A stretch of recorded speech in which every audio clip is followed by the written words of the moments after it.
There are 5 major decisions that women always end up regretting, and I'll be sharing those with you today. So make sure you stick around till the end so that you don't make a single one of these mistakes. And the first one is marrying the wrong person. There's this image that society tends to paint about weddings and getting married like it's a fairy tale, and that is something that you should desire outside of common sense.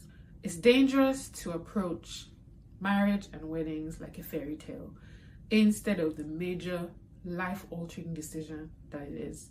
If you marry the wrong person, your life will be miserable. Ask anybody who has been in a marriage with somebody that they had no business marrying. And this is not to shame anybody, this is not to judge anybody. This is to say that you should consider the impact of marriage before you make that decision. This is somebody that you're going to join your life with and that you want to live forever with. It's not a decision to be taken lightly. It's something that you need to look both ways and then some. And obviously, you can't see everything before you marry the person, but what you can see, assess properly, be objective about it. Don't just be romantic about it and then don't think like critically. Look at the red flags, look at the green flags, ask somebody else to assess and evaluate. If there's something that's happened between you and the person you want to marry, and it's not a secret, it's not something that's like a personal thing between both of you, it's something that happened, but you don't want to tell anybody because you know that if you told them, they'd probably say that that relationship is not healthy for you. That's probably a sign that you have no business being with that person. But again, not all of your business needs to be told to other people, but you need to trust somebody enough, a counselor, a therapist, to talk about the things that are happening in your relationship that you're concerned about. Because if it's a problem in a relationship, it's most likely going to be a problem in a marriage. It's most likely going to be a problem in the future. A lot of the people whose marriages broke up say that there was something that they saw in the relationship that they thought would go away, or they thought it wasn't a big deal, but it became worse when they got married. So before you get married, consider how big a decision this is and make sure that the decision that you're taking is going to improve your life and not destroy it. Another major regret that a lot of women have is having an expensive wedding. So many people are choosing to have smaller weddings now because they realize the true financial impact and just the true impact period of an expensive wedding.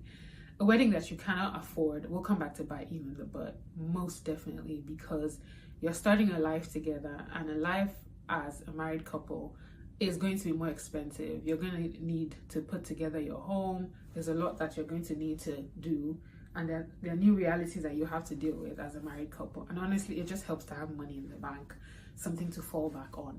But if you spend all of that money on a wedding, which is honestly just one day to please other people, or maybe to satisfy some idea of a fairy tale that you have, you do not need a fairy tale wedding unless you're a real life princess. I mean, and you can be a princess in affirming yourself and in saying that you are worthy without necessarily trying to spend princess money, like spend money like a royal, if you do not have the financial capacity of a royal. Expensive weddings do not make any sense. If you cannot afford that money, if you do not have emergency savings of $10,000, you should not be buying a $10,000 dress, period. You should not be getting into debt over a wedding. If you can't afford a big wedding, you can't afford an expensive wedding, elope, do something small, do a backyard wedding. A wedding is about celebrating the love and the relationship between you and the person you're marrying. It's not about throwing a big shindig to make everybody happy and have nice pictures on social media. You know, everybody's talking about girl math and how girl math means that basically you're spending way more money than you should be spending. And to a certain extent, it's cute because yes, we do have those quirks as women.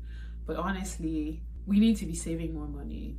Not having savings is something that most women regret because unexpected expenses will pop up, something will happen. So it might look cute on social media that you always have some Amazon order, something arriving, and somebody's husband is complaining because they're always shopping. But to be honest, we need to save more money, right? Life happens and you need to have something to fall back on. You need to have savings. You need to not be spending all of your money buying things on social media just because an influencer who's getting paid and getting those products for free is telling you to buy them. It's not cute not to have savings. Girl math and all of that and the trend, whatever. But the point is that it's not cute Being broke is not cute. Not having savings is not cute. You can't just say that, oh, I'm a woman and so I'm always going to be ordering some stuff that I don't need. You also need to be responsible. If we're talking about how there's a pay gap and women are not being paid as much as men, we also need to hold ourselves accountable to spend our money wisely. Another major decision that women regret is getting a life-altering surgery to please someone else. I remember somebody I was dating telling me that when he married me, or when we eventually got married, because he was so sure we were going to get married, that I was going to get breast augmentation surgery. Of course I didn't marry him, because you don't get to tell me what to do to my body. And before you asked me to date you, you saw my B cups, but you insisted that you wanted to date me. And this particular person asked me to date him he spent like 2 years asking me to date him. And now you're telling me that I'm going to need to get breast augmentation.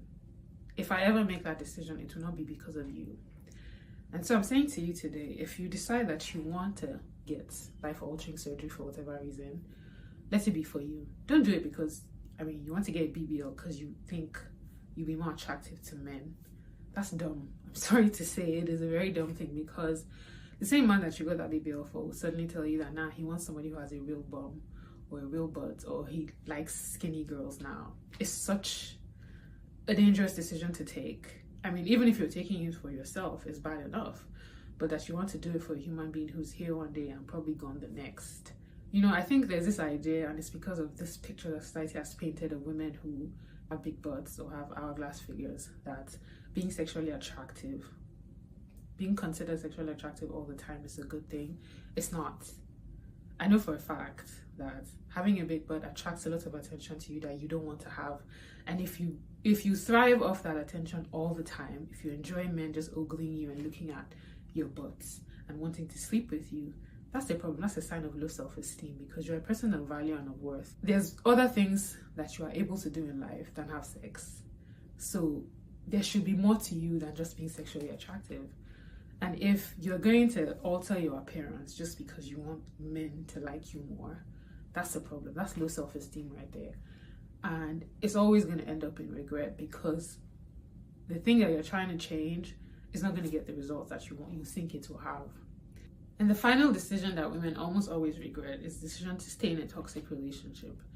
Toxic relationships will drain the life out of you. They'll drain the joy out of you. They'll drain the passion out of you. They'll drain everything out of you. There'll be nothing left. We care more for our physical state. Like if you had an injury on your leg, you take care of it and you made sure that it healed. You tend to until it healed. But because we don't see emotional wounds, we just ignore them and think that they're not there. They're just going to go away. But emotional wounds actually have far-reaching effects. They're very dangerous because they will show up in every area of your life, and eventually they'll start showing up in your body too. So if you identify that you're in a toxic relationship, you need to get out ASAP, as quickly as you can, because it's dangerous for you in every way. And it might look like it's not a big deal, or maybe love is supposed to hurt, because some people think love is supposed to hurt, but that relationship is going to damage your self-worth, it's going to damage your confidence, it's going to damage so much about you, and it's going to be a big problem, because it's going to take you years. The longer you stay, the longer that you need to get therapy and all of that to get rid of the trauma from that relationship. So the sooner you get out, the sooner you can start to heal, the sooner that you can open yourself up to healthier relationships. If you're not sure if you're in a toxic relationship, then check out my relationship audit guide in the description box, which will guide you through a series of journal prompts to help you know if you're in a healthy relationship or toxic relationship, and also give you tips on how to proceed and really on how to examine all of your relationships to know which ones are healthy, which ones are not healthy, and what boundaries you need to set. Thank you so much for watching this video. See you next time. Bye.